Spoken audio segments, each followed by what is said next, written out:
Hi, everyone. What I want to do, let me just shut this down. I'm going to share my screen and I'm going to tell you about me, tell me what's happening, and why you're going to listen to me, why I have anything to say to you that you may be worth listening to.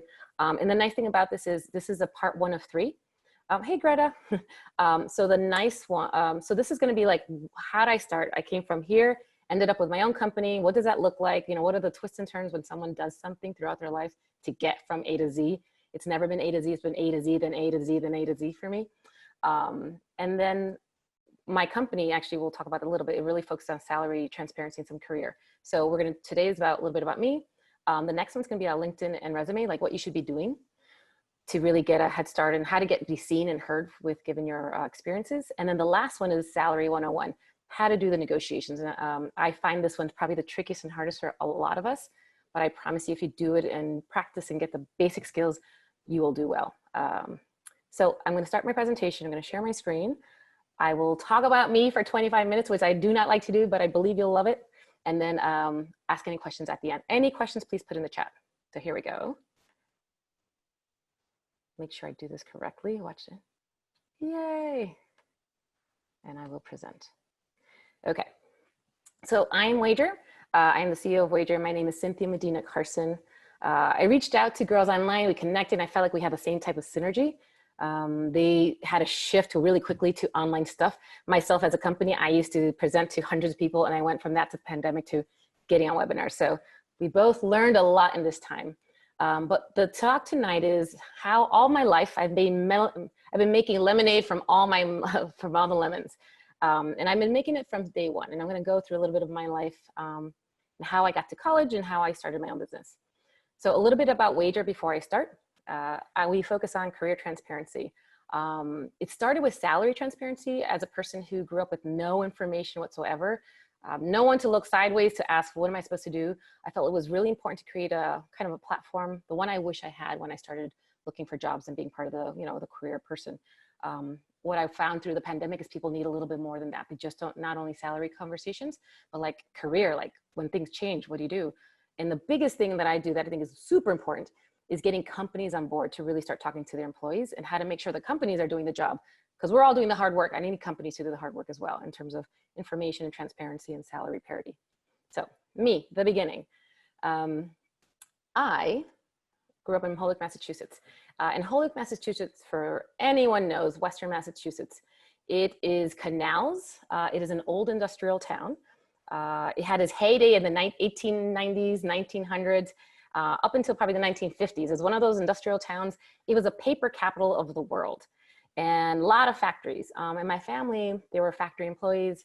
They were both teenagers. You know, my mom had 3 kids by the time she was 19. And so the prospects for what I was going to be doing in my life was a little different probably from the rest. There was not a lot of high expectations for people who came to my town. And if you look up the statistics now, we are still usually at the bottom of Massachusetts, the bottom 3 of unemployment, dropout, all the little bad things that aren't really fun in the world. And something happened though, because I grew up in a complete Puerto Rican community. In the 1980s, there was this thing called busing desegregation in Massachusetts. And that really changed the trajectory, especially for me. I mean, I didn't know this stuff was happening, but in the background, there was all this legislation, and they were making sure that the towns that were highly segregated towns had more integrated schooling system. So here I was, right? And I'm like, this is my 2nd grade picture. This is my community, going around your little school. And one day they said, hey, you're gonna be bused to a different part of town. And I thought I was going to Mars, because it's in this other place. It was green grass. It was houses. There were individual houses people lived in, parks that had like basketball courts that actually had netting in it. It was this beautiful world. And I was like, I want to get me some of that. Like, how do I get that thing? That's amazing. And I started asking lots of questions. So how do I get that? How do I own a house? How do I get out of here? What is it I do? And this magic word came up, and it's called college. And you go to college, and college, all this stuff, you learn all this stuff at college, and big things happen in college, and you get money for cars in college. This stuff happens. I was like, all right, so I want to do college. So I always made sure I did great in terms of schooling and grades. And I got into all the colleges I applied to. You know, my teachers kept saying, apply to this, apply. I just did what people told me to. I didn't have enough. I didn't know. My parents had never gone. No one in my family had ever gone. So I took their advice. And I got into a college called Georgetown. It was one of my choices. And my Uncle Moses said, hey, I love that basketball team, go there. So I was like, all right, I'll go to Georgetown because that's a good basketball team. And that is how I ended up going to Georgetown. People think it's funny now, but for me, I was like, I mean, for me, they were all the same. I just needed to know I had to go through this thing called college. One thing I did know that I was not dumb is when you, I've always found it important. This is something I learned, and I think this set my trajectory for like everything else I did afterwards. I needed a technical skill. Like I could not just go to college and generally just get a degree. I needed to work during college. I needed to make money. I needed to survive during college, but I also had to walk away with something that was mine. So although I was a political science, I've always cared about government and service. I taught myself basic accounting. And that means like, I saw there was a junior accountant position, like an after, during school, 12 hours a week. And I told them I knew how to do it. And so then I taught myself how to do it at home for a few nights. And then I went there like, oh yeah, basic accounting, just Excel and a few things.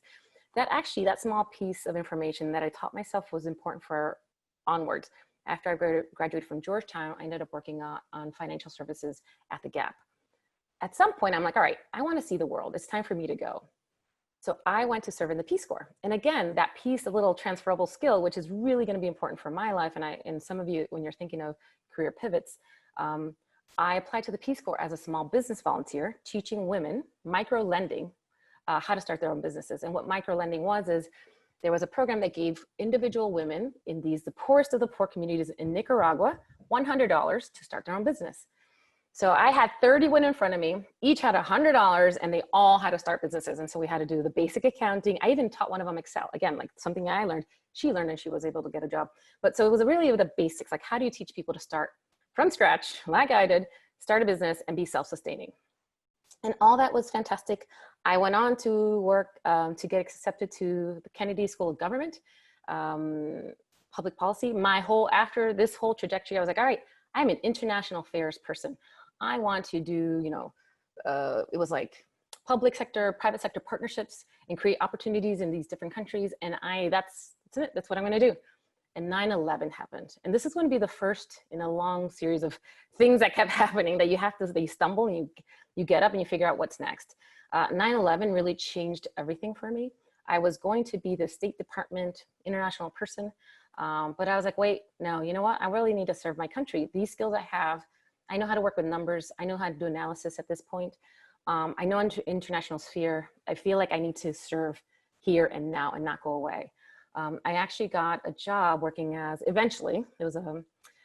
for the United States Department of the Treasury as eventually was a senior advisor on Latin America for terrorist financing, anti-terrorist financing, anti-money laundering. That little thing that I did at Georgetown to get a job, understanding the monies and basic accounting and Excel sheets. And over time, I was able to be the US representative to Latin America on this important subject at the time. So that was, that was a little fun, fast trajectory. A lot happened, but I was going with the flow, always making sure to update my resume, always kind of making sure I understood what the pulse of the job market was. There was no safety net for me. Like I had to keep going, I had to create my own.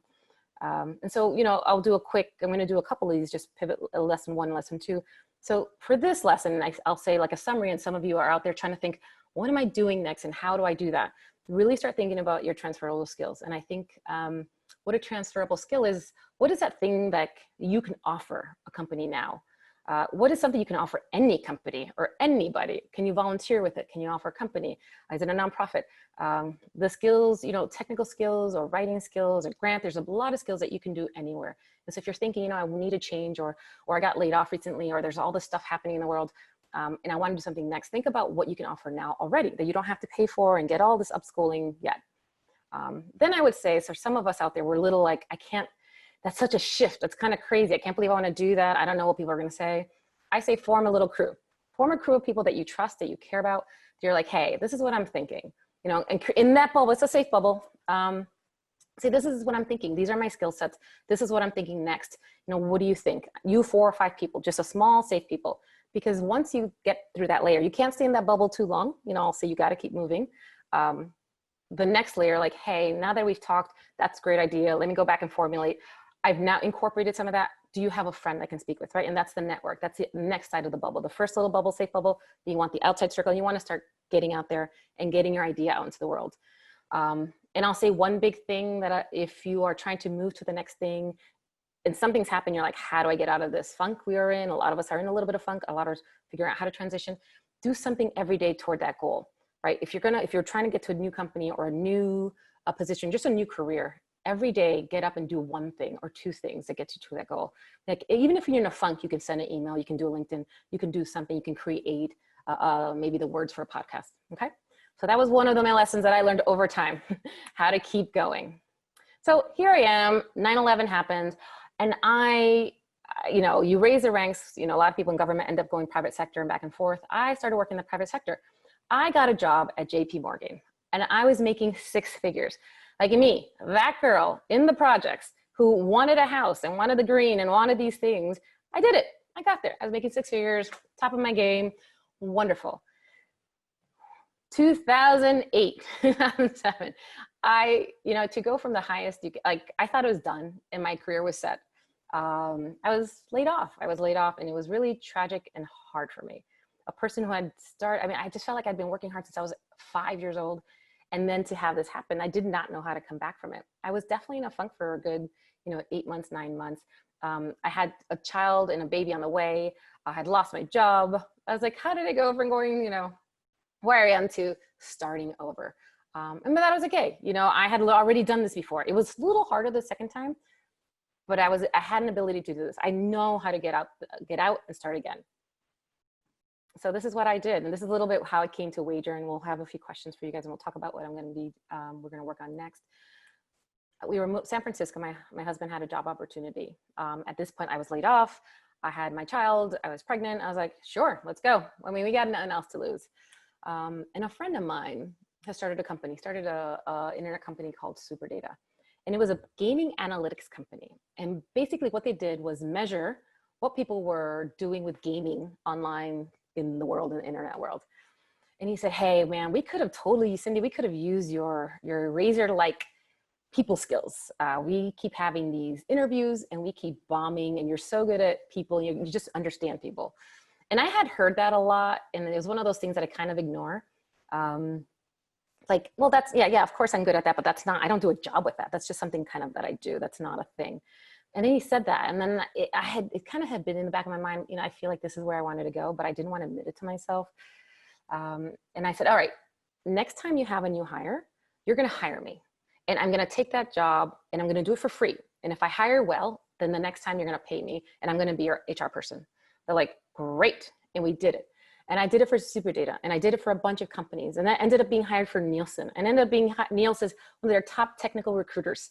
And I just kept going to get pushing and pushing, like pushing hard. I was trying to figure out, what am I doing with this space? I'm recruiting now, and I'm interviewing, and I'm creating all these big, startups, and I'm just going with my heart, and going with my intelligence, and going with my, my skill set. And I developed a whole new skill set. And then I created my own company. And I think for me, the hardest thing that I've ever done is admit to myself that I wanted to be my own boss. There's a safety in other people being your boss. And I wanted, like, I'm gonna take this on. I started my group called Medina Talent, and it started recruiting for a lot of companies, large companies. And this is what will bring me to Wager. I'm still a service-oriented person. I did Peace Corps, and I did all these things. And so I could not help, as a policy person, see what I saw in the corporate world. I was kind of a little frustrated with corporate America. I would be a recruiter for Nielsen, a recruiter, all these other people. And across from me would be a person who just had no sense of how to negotiate, had no sense of their worth and skill. And I just, as a person who's been helping women all their life, I started saying, hey, I think you should be asking for more, or that's not a good starting number. You might want to do your research again. And they're like, so thankful. And I was like, well, why wouldn't I not share that information? Like, why would I keep this kind of information to myself? And so then I moved on to Wager, and Wager's been really like a culmination of a lot for me. But the focus of Wager has been, I started with salary transparency. I took 200 people and connected them with 200 people of my network and said, hey, do you want to talk? You VP, you teachers, you nurses, and like, I just started pairing people, just have an open salary conversation. And you're going to see this is not a thing. We keep making such a big deal about it, but it's not. And after about 6 months of that, I transitioned into formally how to teach people how to negotiate, and then creating workshops and partnering with AEUW, which is American Association of University Women. They were having these salary negotiations across the nation. They want to train 10 million women how to negotiate. And we partnered with them in New York City, and I was leading a bunch of their workshops. So it just started growing where I took all that I knew, and I'm standing in front of people, like teaching them how to be better negotiators, better advocates, and how to navigate the corporate world. All the while, I was still having conversations and doing webinars and projects and big workshops at companies like Google and Spotify and all these places. So that is kind of how I got to being in front of you guys. A little lesson from that before we move on to some of the things we'll learn next week. Pivot lesson 1. Okay, 2. The unknown sucks. And we have an opportunity right now, if there's a hard moment in your life, to find the silver lining. And I know it's hard. Being in New York, I know lots of people who've lost family members and really close. I mean, parents and uncles and grandparents. So I don't take this time I don't want to make light of it, but there's an opportunity here to reevaluate what you want to do with yourself.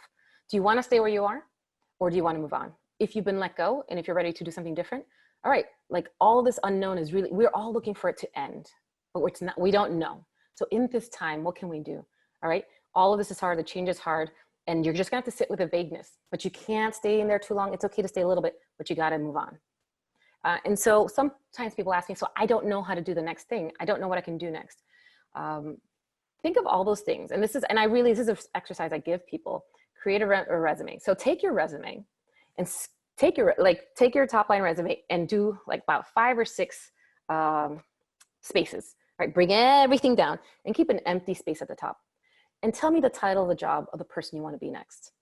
You literally write, you're like, well, I want to own my own fashion line. And even though everything else has been marketing, fine. That's actually, there's a good transition there. But just write the top. Who do you want to be next? Do you want to be a teacher? What do you want to be marketing? Do you want to be sales? Do you want to make money? What do you want?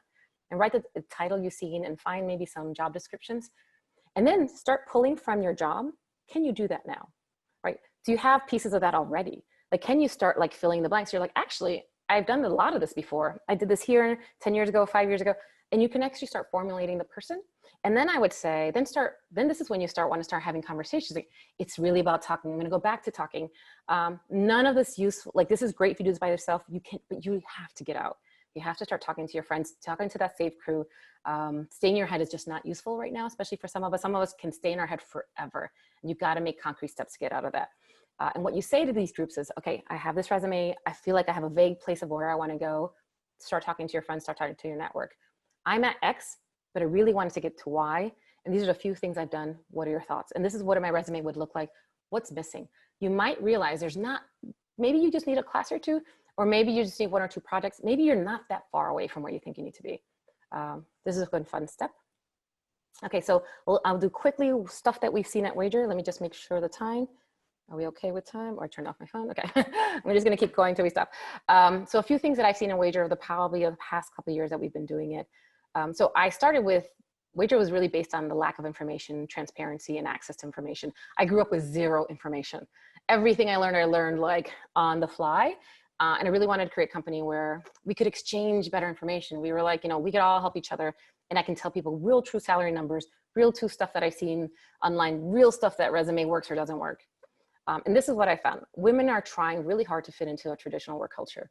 And we keep feeling that we're failing. Like, we keep feeling that we're just not good enough. We're not doing enough. Like, I keep hitting a ceiling. Why doesn't anyone like me? Or I feel like no one's, I'm not getting, I'm doing all the work and all the accolades, but I'm not moving up. And I'm just going to tell you honestly, and specifically for women of color, I've seen enough of this to know that it's not about you. Okay. These are serious problems that are structural problems. Ideally, when a woman leaves the workforce, a really high level woman leaves our workforce, it's hard for me to watch that, because we need more women in to change and not out. But sometimes you just get tired of hitting up against these walls. But I want to emphasize, especially for women women of color, it really truly isn't you. I mean, what we do is that we absorb some of the information that people give us, and we just assume it's about us. And then we create these messages like, it must be me, I must not be good, I must not anything. But it's not you, it's them. And I'll give you an example. There's a woman, there's SVP, and she's phenomenal. She's great at her job. and she's thinking she needs to pivot. She's like, I need to pivot out of this. I don't think this is a place for me. So we talked through, and as I listened to her, I was like, it has nothing to do with you.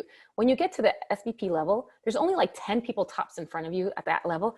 And that corporate structure, it is about bayonets and weapons to get in that top. And that's not your style. So it's not you. It might be just be the company. Like if the company that's how people are going to head, maybe you don't want to work there. You could take your amazingness. You work in healthcare.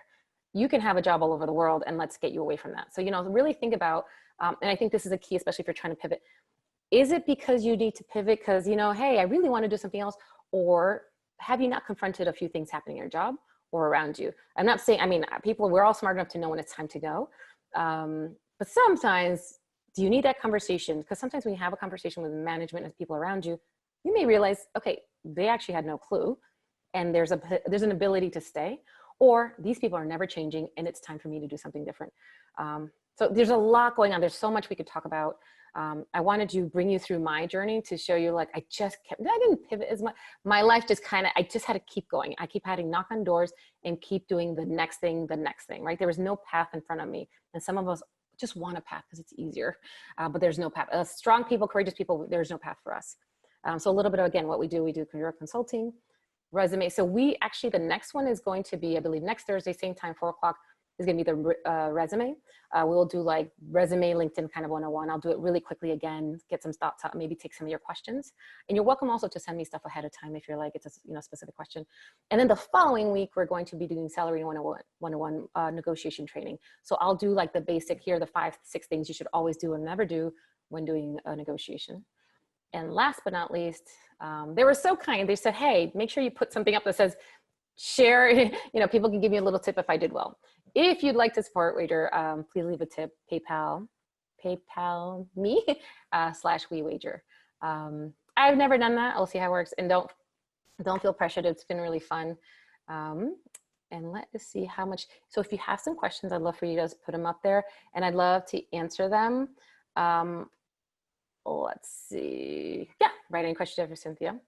Ooh, okay. And hopefully I did it quick enough that we have about 5 minutes left.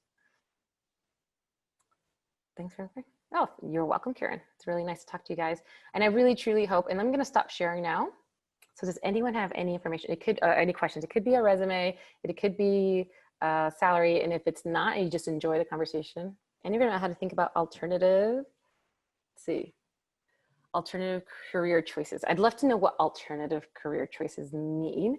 How to think about this. So if you are completely changing careers completely, the best advice I give to you is start volunteering in it. Offer a project for free like I did. I offered to do recruiting for free to see how it went and make sure I got my ducks in a row before I put all my eggs in that basket, especially if you need your money and if you're a breadwinner for the house. You don't want, you want to make sure that they're paying you at the level you can get paid without taking too much risk. So it really depends where you are in terms of your risk assessment. Okay, let's see. Office politics. So I never did. So a person asked, how do you deal with office politics when you don't want to get involved? I've never been an office politics person. I just didn't do it. I think I had a goal in mind that I wanted to be self-sufficient, independent, and I just not got involved. It was just, if it wasn't going to be helpful for me to get ahead, I wasn't doing it. I wasn't part of it. I just kept my head down and kept working. And I spoke up when I needed to, but it was about my work, not around me. So, really think about if it's worth it getting involved in some of that stuff. Does it bring you, does it elevate you? Does it help you? If it's just politics, I would not get involved. Put your head down, figure out what your goal is and get going. All right, Nicole, let's see. And I want to start. Oh, so Nicole, let's see. Okay, so Nicole Brittany Johnson from Cincinnati. So she mentions has a disability and wants to start her own business. I think that is fantastic. And I think out of all the times in the world, right now is the best time to be, everyone's working from home and you have opportunities now that we would never have had. And I think that's a part of the silver lining I think about. The fact that I tell people, if you want to apply to jobs in LA or Spain or anywhere, you actually can, because it doesn't matter. For the next 18 months, no one's going to ask you to come into an office. So in the same, if you want to start a business, you could still have if you're working now, that's great. Keep it, but you could do something on the side and no one would ever know. And I'm not saying skirt your job responsibilities, but this is a perfect time to start something on the side all day long. anytime, and really just get, you know, like I said, maybe talk to your inner circle. What are your transferable skills? Start talking to people, get a little image of what that looks like and what they require. Maybe do a couple projects for free and get going. Yes, so Sarah, I agree. Sarah, I tell you, one thing that I see from women, so Sarah says she's been in the same career track for 25 years and wants to do something different. Women stay too long. They just stay too long. They're loyal. You know, the women that I've worked with, they're loyal. They know how to do their job. There's safety. If they have kids, you know, there's all these reasons why we stay, and we just assume we have to take what we get. We do not assume or even think that someone next door will take all we get, what we have to offer, pay you more, and are not bad people. You know, so I would say if you're thinking of the next thing, judge your resume. You know, pay attention to the next one that we're doing. Judge your resume and just get it out there, just for the sake of knowing that you have value and worth outside of this job. Because sometimes people start taking you for granted, and you actually start taking yourself for granted. Apply to 2 or 3 places, get a few conversations, just kind of, and just make a decision. You might want to stay. All right, Karen, let's see. What if the company has no structure and keeps giving more responsibility without raise? Job description, handbook. That sounds like a startup, and I've seen that a lot. So Karen, so this is what you do, and I've had people do it themselves. You have to create your own structure. Actually, I give this webinar on career management, which how you keep advancing yourself. If no one else is advancing you, you got to do it by yourself. Like if you're going to stop and wait for someone to give you more, more pay, it's not going to happen. They're not going to create a job description. They're not going to create a handbook. What I would suggest is every quarter, have a review. Like we're having a review, and I'd love to review what I've done up to this quarter. I'll see you next quarter. You know, and they're like, oh, by the end of this year, I'd love, love to get paid more. And you've done all the stuff. Come January, you're like, hey, that year I've been telling you I've been great, and I told you I wanted a raise. Here we are. Are we doing this?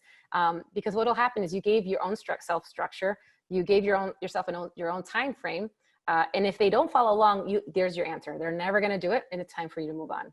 So create your own structure, move yourself, and if they don't move you, they don't help you, they don't value you, then it is time to move on. So Sandra says, what do you put in the cover letter to answer the salary requirement? Even worse, a questionnaire that asks for dollar figure. So I don't know, so I forgot where you live, Sandra, but if you live on New York, California, I'll say probably like 23, 25, 26 states now, people asking you for your salary history is illegal.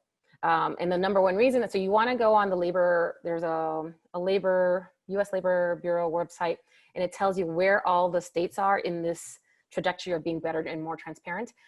Majority of states it is illegal to ask for pay history because women, we ask for less, we get less, and we keep just putting a little increments on less figure, and this is how the wage gap starts. So make sure, so what I would suggest is if they ask for a salary requirement, say very open or give a very large range. So say 100 to 150, all dependent on, and people say, depending on the needs of the job, dependent on specifics of the job, very open to conversation. I'd love to know specifics because then I could value the job better. It's not, why are you going to do darts in the air on a figure that you don't know? Oh, thank you, Nikki. Nikki, come to the salary one as well. Thank you for your compliment. Jean, let's see. She joined a little late. Love the presentation. Yay, 30s. Still not sure what she wants to do. It's fine. I'm an immigrant, and over the past 12 years, just took jobs so that I could remain employed. 100% understand that. I believe the challenge is identifying my passion. 100%. So a little thing, maybe I'll try to talk a little bit about that on the resume next time, is just quickly how to hone in. Maybe I'll try to think about like here, ask yourself these 2 or 3 questions, honing in. But I would say the way to hone in is you maybe figure out a skill that you're just so good at and so passionate, it kind of like flows from you. And is there a job for that?